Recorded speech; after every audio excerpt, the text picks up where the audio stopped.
Hello friends, study point पर आपका स्वागत है। आज हम बात करने वाले हैं dark psychology by Jonathan mind book के बारे में। हम अक्सर यह मान लेते हैं कि डार्क साइकोलॉजी सिर्फ अपराधियों, सीरियल किलर्स या फिल्मों के विलेन तक ही सीमित होती है। हमें लगता है कि हम जैसे नॉर्मल लोग तो अच्छे हैं, हमारे अंदर कुछ भी खतरनाक या गलत नहीं हो सकता। लेकिन सच इससे थोड़ा अलग और थोड़ा असहज करने वाला है। सच्चाई यह है कि हर इंसान के अंदर एक डार्क स्पेक्ट्रम मौजूद होता है, यानी अच्छाई के साथ साथ बुराई की संभावना भी। फर्क सिर्फ इतना है कि कोई उसे कंट्रोल में रखता है और कोई उसे इस्तेमाल करना सीख लेता है। बचपन से हमें सिखाया जाता है कि अच्छा बनो, झूठ मत बोलो, किसी को दुख मत पहुंचाओ। ये सारी बातें सही हैं, लेकिन इनके साथ एक साइड इफेक्ट भी होता है। हम ये मानने लगते हैं कि जो बुरा करता है वह हम जैसा नहीं है, वह अलग है, खराब है, डेंजरस है। इससे हमें एक झूठी सुरक्षा का एहसास मिलता है। हमें लगता है कि जब तक हम अच्छे हैं तब तक हम सुरक्षित हैं। लेकिन असल दुनिया में ऐसा नहीं होता। असल दुनिया में अच्छे लोग भी मैनिपुलेट हो जाते हैं, एक्सप्लॉइट हो जाते हैं और कई बार खुद भी अनजाने में मैनिपुलेट करने लगते हैं। हर इंसान के अंदर एक प्रिमिटिव साइड होती है। इसे आप प्रेडेटरी इंस्टिंक्ट कह सकते हैं।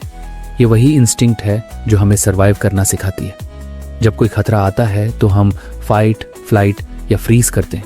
यही इंस्टिंक्ट अगर बिना कंट्रोल के हो तो मैनिपुलेशन, डोमिनेशन और एक्सप्लॉइटेशन का रूप ले सकती है। फर्क सिर्फ इंटेंशन और रिस्ट्रेंट का होता है। ज्यादातर लोग सोशल नॉर्म्स, वैल्यूज और कॉन्शियंस की वजह से खुद को रोक लेते हैं। लेकिन कुछ लोग ऐसे होते हैं जिनमें यह रोक कमजोर होती है या लगभग नहीं होती। नार्सिसिस्ट्स, मैकियावेलियंस और साइकोपैथ्स जैसे लोग इसी डार्क स्पेक्ट्रम के उस सिरे पर होते हैं जहां एम्पैथी कम होती है और सेल्फ इंटरेस्ट बहुत ज्यादा। इसका मतलब यह नहीं कि हर नार्सिसिस्ट मर्डरर होगा या हर साइकोपैथ क्रिमिनल। इसका मतलब सिर्फ ये है कि ये लोग गिल्ट या रिमॉर्स को उतना फील नहीं करते जितना एक एवरेज इंसान करता है। इसलिए इनके लिए मैनिपुलेशन एक नॉर्मल टूल बन जाता है, जैसे हमारे लिए ऑनेस्टी या कोऑपरेशन। अब यहाँ एक अनकंफर्टेबल सवाल आता है, अगर हर इंसान के अंदर डार्क साइड है तो क्या हम भी कभी मैनिपुलेट कर सकते हैं? जवाब है हाँ। फर्क सिर्फ अवेयरनेस का है। कई बार हम अपने फायदे के लिए हाफ ट्रुथ बोलते हैं, इमोशनल प्रेशर डालते हैं, गिल्ट क्रिएट करते हैं। हम इसे मैनिपुलेशन नहीं कहते, हम इसे सिचुएशन संभालना या स्मार्ट होना कहते हैं। लेकिन मैकेनिज्म वही होता है। यही रीजन है कि डार्क साइकोलॉजी को समझना सिर्फ दूसरों से बचने के लिए नहीं, बल्कि खुद को समझने के लिए भी जरूरी है। समस्या तब होती है जब हम खुद को कंप्लीटली इनोसेंट मान लेते हैं, जब हम कहते हैं मैं ऐसा कर ही नहीं सकता। यही माइंडसेट मैनिपुलेटर्स के लिए सबसे आसान टारगेट बनाता है, क्योंकि जो इंसान मानता है कि दुनिया में सब उसके जैसे अच्छे हैं, वह रेड फ्लैग्स को इग्नोर करता है, वो ओवर ट्रस्ट करता है, ओवर शेयर करता है और बॉन्डेज कमजोर रखता है। मैनिपुलेटर्स बहुत सब्टल होते हैं। वे चिल्लाते नहीं, धमकाते नहीं। वे स्वीट होते हैं, चार्मिंग होते हैं, केयरिंग दिखते हैं। वे आपकी वीकनेस ऑब्जर्व करते हैं, आपकी insecurity, fear, desire, guilt, the सब कुछ।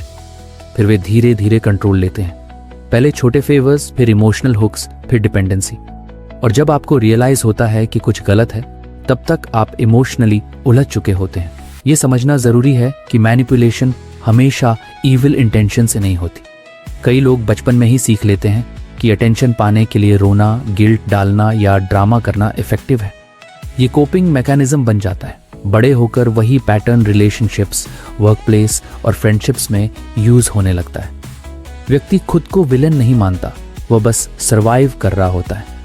लेकिन असर सामने वाले पर वही होता है, कंफ्यूजन, सेल्फ डाउट और इमोशनल एग्जॉस्शन। डार्क स्पेक्ट्रम को समझने का मतलब ये नहीं कि हम सिनिकल हो जाएं और हर इंसान को सस्पेक्ट करने लगें। इसका मतलब है रियलिस्टिक होना, ये मानना कि इंसान कॉम्प्लेक्स है, कोई पूरी तरह अच्छा या पूरी तरह बुरा नहीं होता। कॉन्टेक्स्ट, पावर और अपॉर्चुनिटी बहुत बड़ा रोल प्ले करते हैं। कई बार अच्छे लोग भी गलत काम कर बैठते हैं अगर उन्हें लगे कि कोई उन्हें देख नहीं रहा या कॉन्सिक्वेंसेस नहीं होंगे। इसीलिए ऑडियंस ऑफ वन जैसा कॉन्सेप्ट इंपॉर्टेंट हो जाता है। जब आप जानते हैं कि बाहर कोई देखे या न देखे, आपको खुद के सामने जवाबदेह रहना है, तब डार्क इंपल्सेस पर कंट्रोल बनता है। लेकिन मैनिपुलेटर्स के केस में ये इनर ऑडियंस कमजोर या एब्सेंट होती है। उन्हें वैलिडेशन बाहर से चाहिए, कंट्रोल चाहिए, सुपीरियॉरिटी चाहिए। एक और खतरनाक बात यह है कि मैनिपुलेटर्स अक्सर खुद को विक्टिम की तरह प्रेजेंट करते हैं। वे अपनी गलतियों की रिस्पॉन्सिबिलिटी नहीं लेते। हर प्रॉब्लम के लिए कोई और रिस्पॉन्सिबल होता है। इससे सामने वाला इंसान कंफ्यूज हो जाता है और खुद पर डाउट करने लगता है, शायद गलती मेरी ही है। यही मैनिपुलेशन का सबसे पावरफुल वेपन है। इसलिए डार्क साइकोलॉजी को समझना सेल्फ डिफेंस का पहला स्टेप है। जब आपको पता होता है कि कोई भी इंसान मैनिपुलेट कर सकता है, तो आप ब्लाइंडली ट्रस्ट नहीं करते। आप बाउंड्रीज सेट करते हैं। आप ऑब्जर्व करते हैं कि वर्ड्स और एक्शंस मैच कर रहे हैं या नहीं। आप ये समझते हैं कि एम्पैथी अच्छी चीज़ है, लेकिन ब्लाइंड एम्पैथी डेंजरस हो सकती है। अगर आपको हमारी फ्री समरी अच्छी लगती है तो आप हमारे चैनल को सब्सक्राइब कर सकते हैं, हमारी मेंबरशिप खरीद सकते हैं या हमें यूपीआई के थ्रू सपोर्ट कर सकते हैं। अब समरी पर वापस चलते हैं। सबसे इंटरेस्टिंग बात यह है कि जब आप अपनी डार्क साइड को एक्सेप्ट कर लेते हैं तो आप ज्यादा बैलेंस्ड इंसान बनते हैं। जब आप मान लेते हैं कि हाँ, मेरे अंदर भी गुस्सा, जेलसी और कंट्रोल की इच्छा हो सकती है, तब आप कॉन्शियस चॉइस कर पाते हैं। सप्रेस करने से इंपल्सेस और मजबूत होती हैं। एक्सेप्ट करने से उन पर कंट्रोल आता है। यह ठीक वैसे ही है जैसे आग खतरनाक है, लेकिन अगर आप उसे समझते हैं तो वही आग खाना भी बनाती है और रोशनी भी देती है। डार्क ट्रेड्स भी वैसे ही हैं। असर्टिवनेस अगर ज्यादा हो जाए तो एग्रेशन बन जाती है। कॉन्फिडेंस अगर लिमिट क्रॉस कर दे तो नार्सिसिज्म बन जाता है। स्ट्रैटेजी अगर एथिक्स के बिना हो तो मैनिपुलेशन बन जाती है।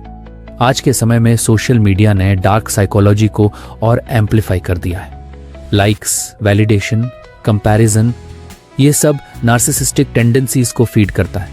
लोग अटेंशन के लिए एग्जैजरेट करते हैं, फेक पर्सोनास बनाते हैं और इमोशनल रिएक्शंस ट्रिगर करते हैं। अगर आप अवेयर नहीं हैं तो आप आसानी से इन्फ्लुएंस हो सकते हैं। अवेयरनेस का मतलब डर में जीना नहीं है।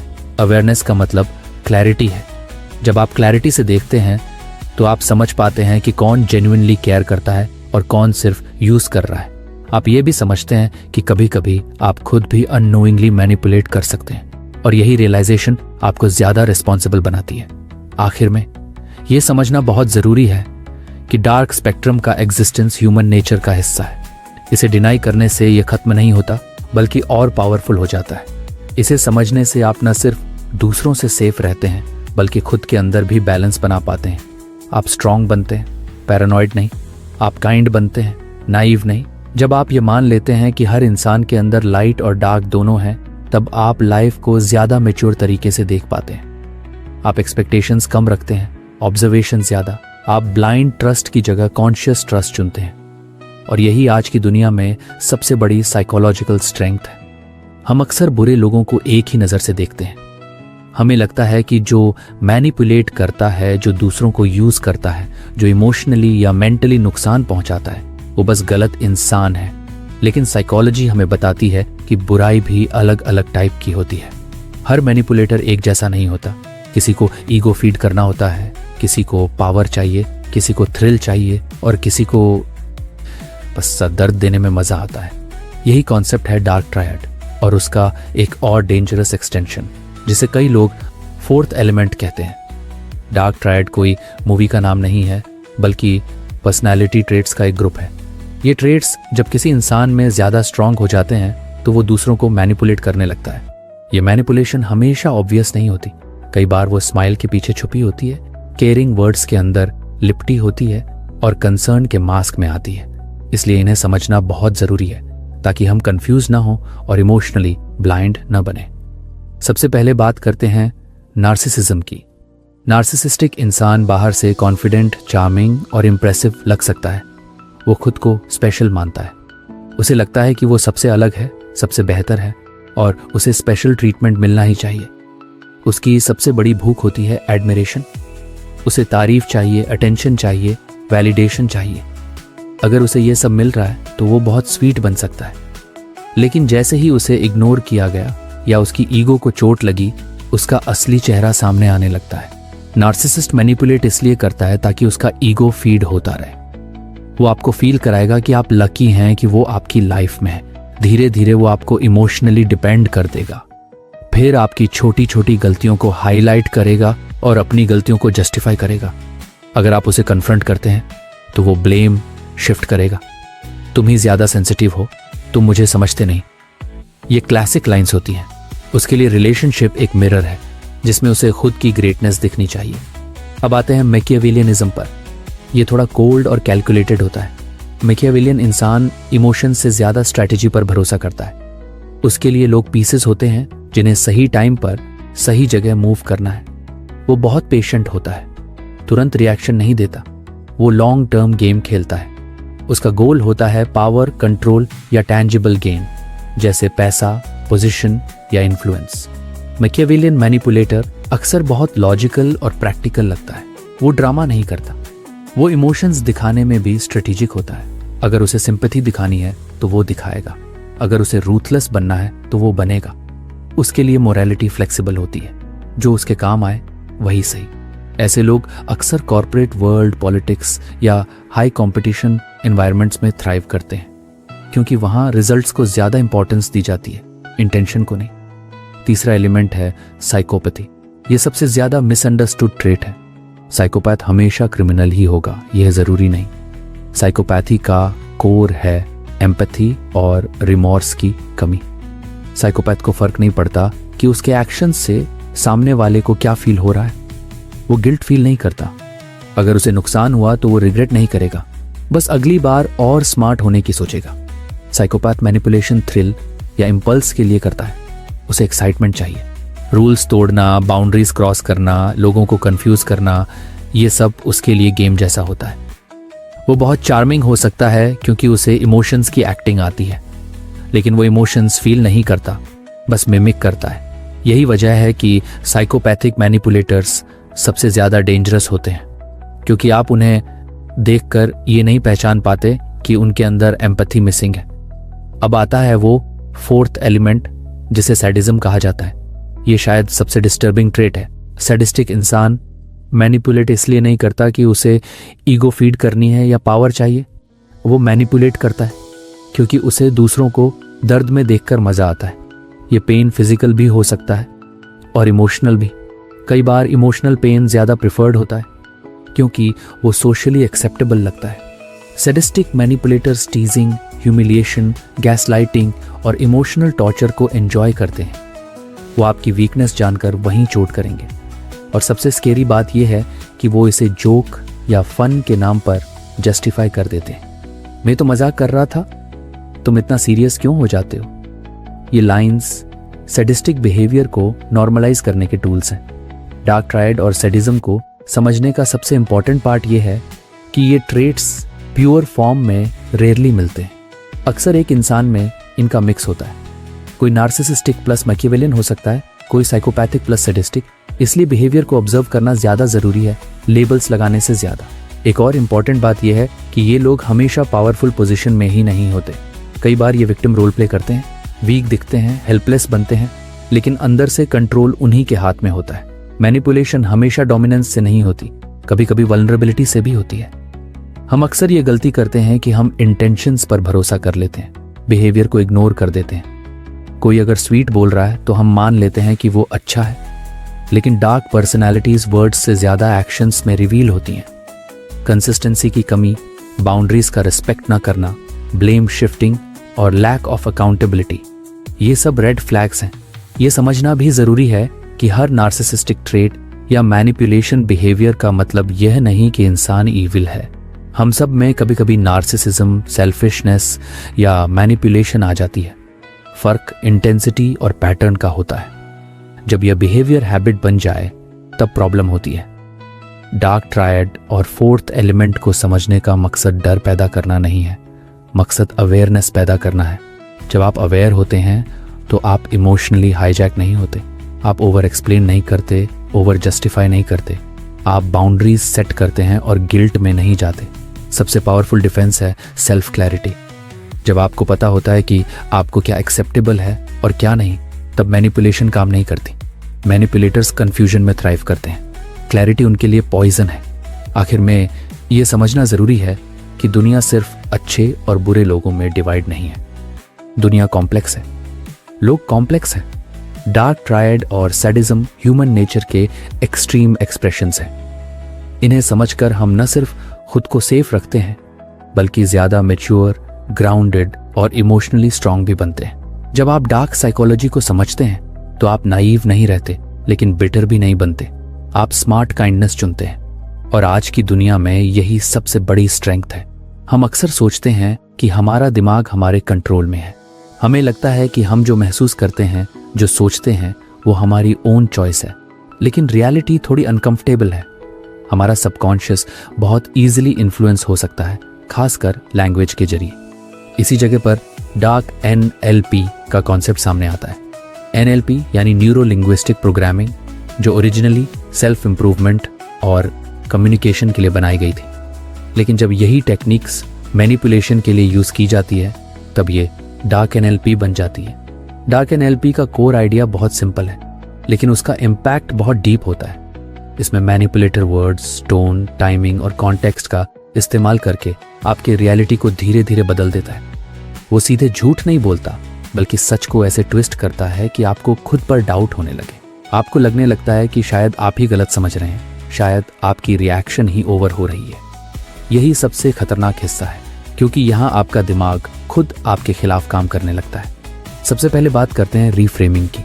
रीफ्रेमिंग का मतलब होता है किसी सिचुएशन का फ्रेम बदल देना। फ्रेम यानी कॉन्टेक्स्ट, एंगल या पर्सपेक्टिव। मान लीजिए किसी ने आपके साथ अनफेयर बिहेवियर किया। नॉर्मली आप गुस्सा महसूस करेंगे या हर्ट होंगे, लेकिन मैनिपुलेटर उस बिहेवियर को एक अलग फ्रेम में रख देगा। वो कहेगा, मैं तो तुम्हारे भले के लिए ऐसा कर रहा था, या अगर मैं केयर ना करता तो कुछ कहता ही नहीं। अब बिहेवियर वही है, लेकिन उसका मीनिंग बदल दिया गया। रिफ्रेमिंग में सबसे कॉमन ट्रिक होती है विक्टिम को विलेन बना देना। आपकी रिएक्शन को क्रेजी, ओवर, इमोशनल या इमेच्योर कहा जाता है। अगर आप दुखी हुए तो कहा जाएगा कि आप वीक हैं। अगर आप एंग्री हुए तो कहा जाएगा कि आपको एंगर इश्यूज हैं। धीरे धीरे आप अपनी इमोशंस पर भरोसा करना बंद कर देते हैं। आपको लगता है कि शायद सच में प्रॉब्लम आप में ही है। रीफ्रेमिंग का असर इसलिए पावरफुल होता है क्योंकि हमारा दिमाग मीनिंग से ऑपरेट करता है, इवेंट से नहीं, मीनिंग से। एक ही घटना दो लोगों के लिए अलग अलग फीलिंग पैदा कर सकती है, सिर्फ इसलिए क्योंकि उसका मीनिंग अलग है। डार्क NLP इसी वीकनेस को एक्सप्लॉइट करता है। मैनिपुलेटर रिपीटेडली वही फ्रेम देता है जब तक कि आपका सबकॉन्शियस उसे एक्सेप्ट न कर ले।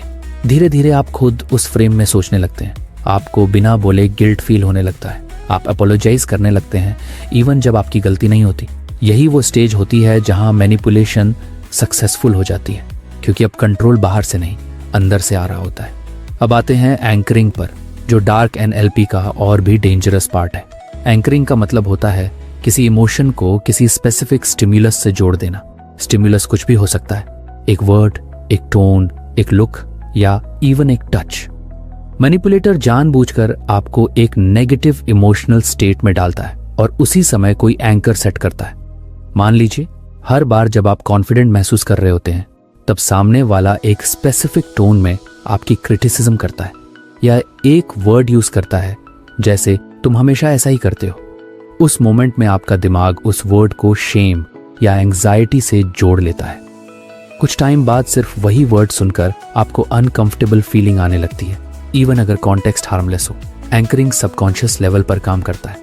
आपको पता भी नहीं चलता कि ऐसा कब हुआ, लेकिन सडनली आप नोटिस करते हैं कि किसी इंसान की आवाज, उसका मैसेज या उसकी प्रेजेंस से ही आपका मूड खराब हो जाता है। आपका हार्ट रेट बढ़ जाता है, चेस्ट हैवी लगती है, कॉन्फिडेंस ड्रॉप हो जाता है। यही एंकर ट्रिगर हो रहा होता है। मैनिपुलेटर्स एंकर्स इसलिए यूज करते हैं क्योंकि ये रिमोट कंट्रोल की तरह काम करते हैं। उन्हें हर बार आपको एक्सप्लेन या आर्ग्यू करने की जरूरत नहीं होती। बस वही टोन, वही लुक, वही साइलेंस, और आप इमोशनली श्रिंक हो जाते हैं। आपको लगता है कि मैं ही वीक हूं, जबकि सच ये है कि आपके सबकॉन्शियस को ट्रेन किया गया है। सबसे स्केरी बात यह है कि एंकरिंग अक्सर प्यार और केयर के बीच में छुपी होती है। कभी कभी अप्रिशिएशन और क्रिटिसिज्म को मिक्स किया जाता है। पहले तारीफ, फिर सडनली डिसअप्रूवल। इससे आपका दिमाग अप्रूवल का आदी हो जाता है और डिसअप्रूवल से डरने लगता है। आप अननोइंगली मैनिपुलेटर को खुश रखने के लिए एडजस्ट करने लगते हैं। डार्क NLP में लैंग्वेज बहुत केयरफुली चूज की जाती है। वर्ड्स जैसे हमेशा, कभी नहीं, सब लोग, कोई भी समझदार इंसान, ये एब्सोल्यूट वर्ड्स होते हैं। ये लॉजिक को बाईपास करके इमोशंस को हिट करते हैं। जब कोई कहता है तुम हमेशा चीजें बिगाड़ देते हो, तो आपका दिमाग एग्जाम्पल्स ढूंढने लगता है, ना कि आर्गुमेंट करने लगता है। रिफ्रेमिंग और एंकरिंग मिलकर एक ऐसी रियलिटी क्रिएट करते हैं जिसमें मैनिपुलेटर हीरो होता है और आप प्रॉब्लम बन जाते हैं। आप जितना एक्सप्लेन करते हैं उतना ही आप ट्रैप में फंसते जाते हैं, क्योंकि मैनिपुलेटर एक्सप्लेनेशन को भी नए फ्रेम में डाल देता है। इसका सबसे बड़ा नुकसान सेल्फ ट्रस्ट को होता है। जब आप बार बार अपनी फीलिंग्स पर डाउट करते हैं तो आप इनर वॉइस को इग्नोर करना सीख जाते हैं, और जब इनर वॉइस साइलेंट हो जाती है तब बाहरी आवाज़ें कंट्रोल लेने लगती हैं। अब सवाल यह है कि इससे बचा कैसे जाए। सबसे पहला स्टेप है अवेयरनेस। जब आपको पता होता है कि लैंग्वेज भी वेपन बन सकती है, तब आप वर्ड्स को ब्लाइंडली एक्सेप्ट नहीं करते। आप बिहेवियर और वर्ड्स के बीच गैप देखना शुरू करते हैं।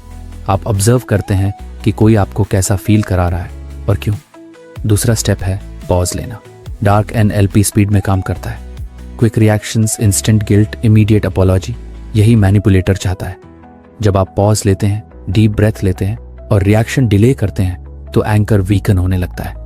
तीसरा और सबसे इंपॉर्टेंट स्टेप है बाउंड्रीज। जब कोई आपकी रियलिटी को रिपीटेडली इनवैलिडेट करता है तो डिस्टेंस जरूरी हो जाता है। हर चीज को एक्सप्लेन करना आपकी रिस्पॉन्सिबिलिटी नहीं है।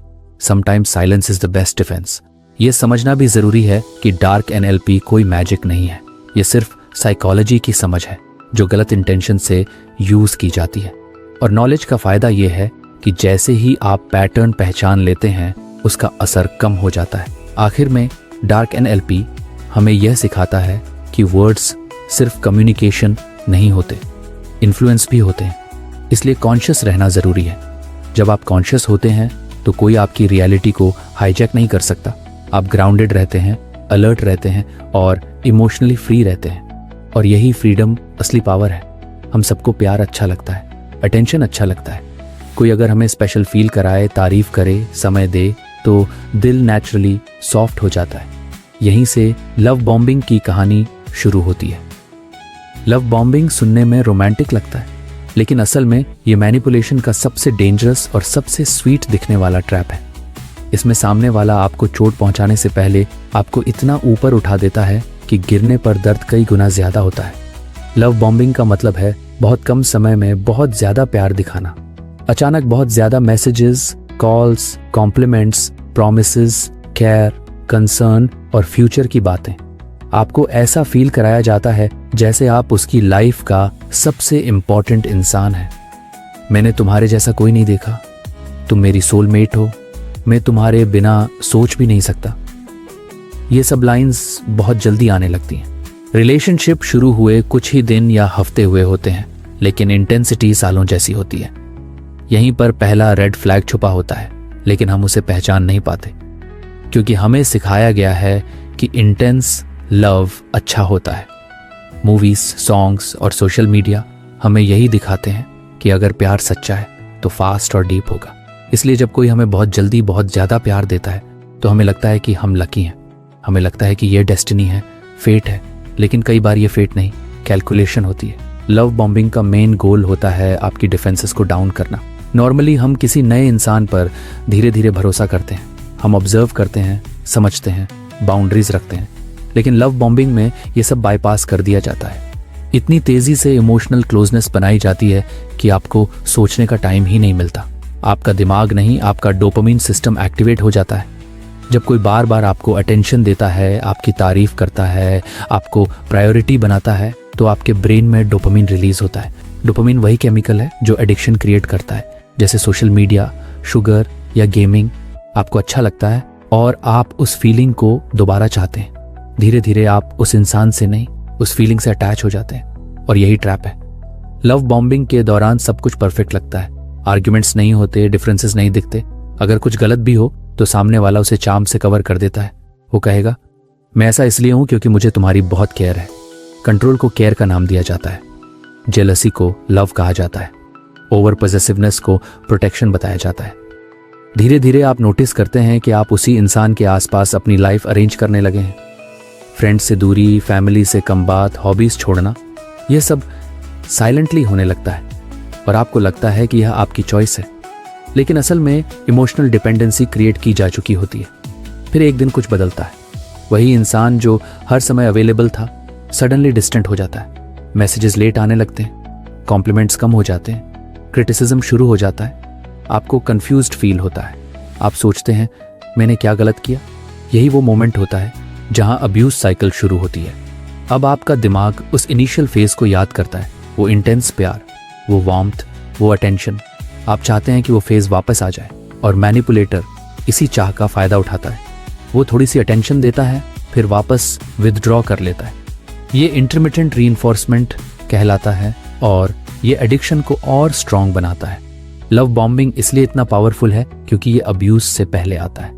अगर कोई शुरू से ही रूड या कंट्रोलिंग हो तो हम दूर हो सकते हैं, लेकिन जब अब्यूज से पहले आपको आसमान पर बिठा दिया गया हो तो आप अब्यूज को जस्टिफाई करने लगते हैं। वो बुरा नहीं है, बस स्ट्रेस्ड है। वो ऐसा नहीं था पहले। आप उसके पोटेंशियल से प्यार कर रहे होते हैं, रियलिटी से नहीं। कई लोग लव बॉम्बिंग को सिर्फ रोमांटिक रिलेशनशिप से जोड़ते हैं, लेकिन ये फ्रेंडशिप्स, वर्क प्लेसेस और इवन स्पिरिचुअल ग्रुप्स में भी होता है। कोई मेंटोर आपको स्पेशल अटेंशन देता है, आपको बाकी लोगों से अलग दिखाता है। बॉस आपको जल्दी प्रमोशन के सपने दिखाता है। ग्रुप आपको चोजन वन फील कराता है।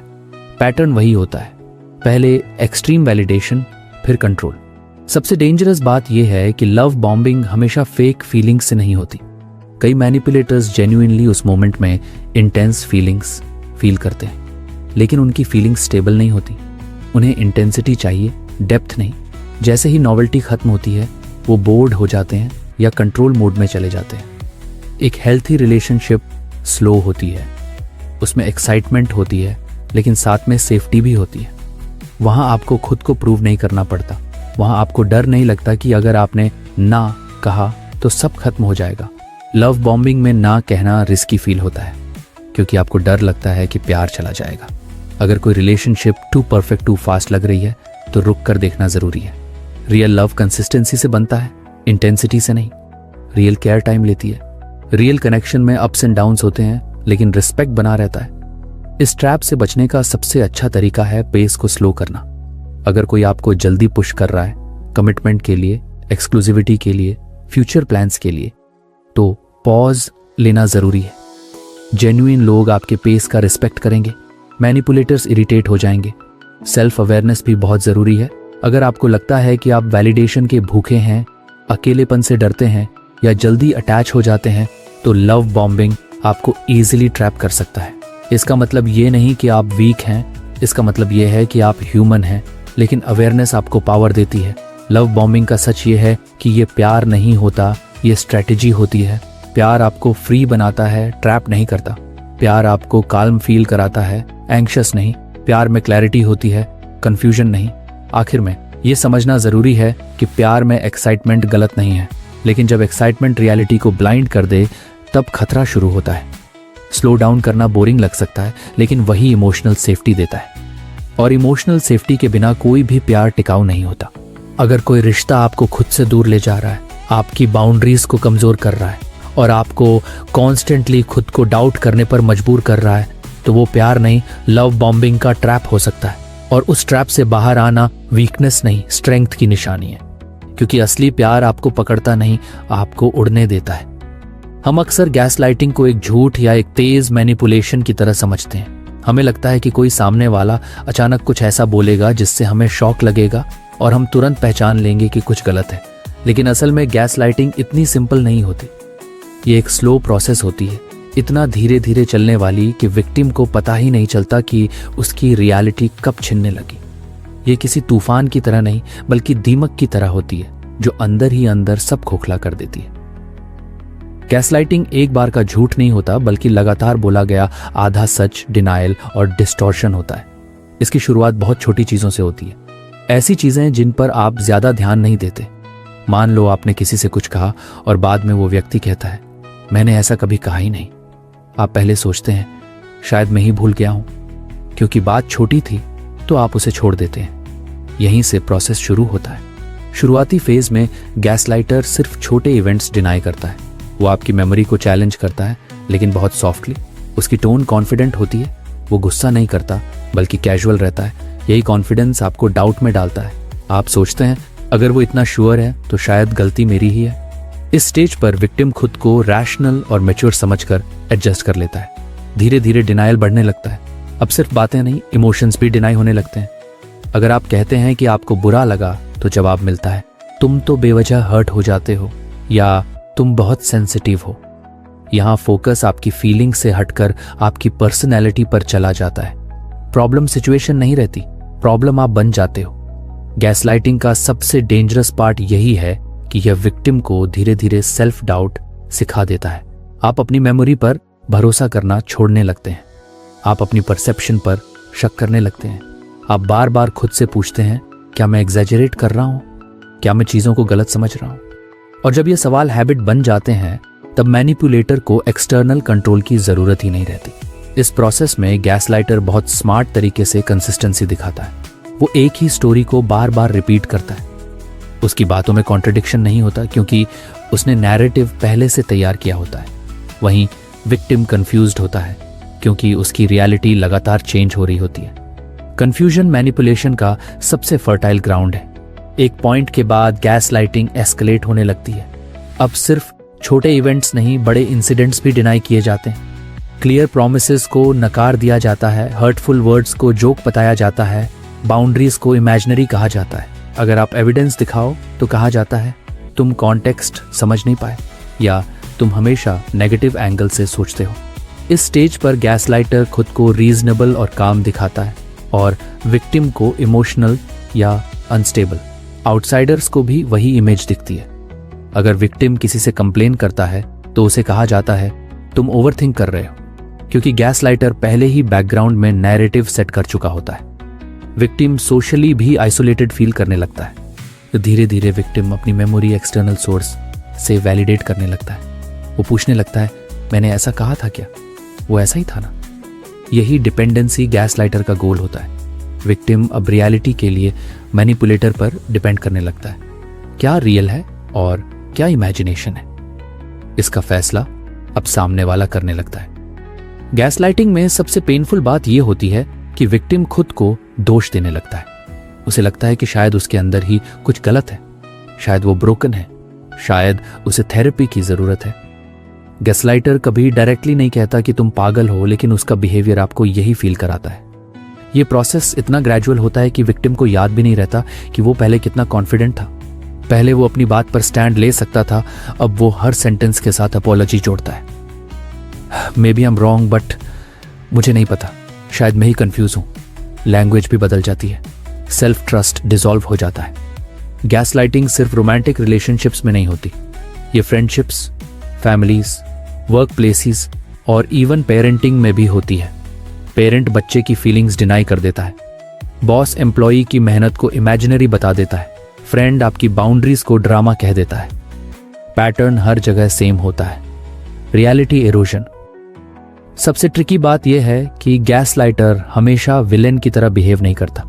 कई बार वो केयरिंग, कंसर्न्ड और वरीड दिखता है। वो कहता है, मैं तुम्हारे लिए ही कह रहा हूं, मुझे तुम्हारी चिंता है। कंसर्न के मास्क के पीछे कंट्रोल छुपा होता है और विक्टिम गिल्ट में आकर और ज्यादा ट्रस्ट दे देता है। तो फ्रेंड्स, ये थी हमारी आज की बुक समरी। आपको कैसी लगी कमेंट करके जरूर बताएं और धन्यवाद आपका समरी एंड तक सुनने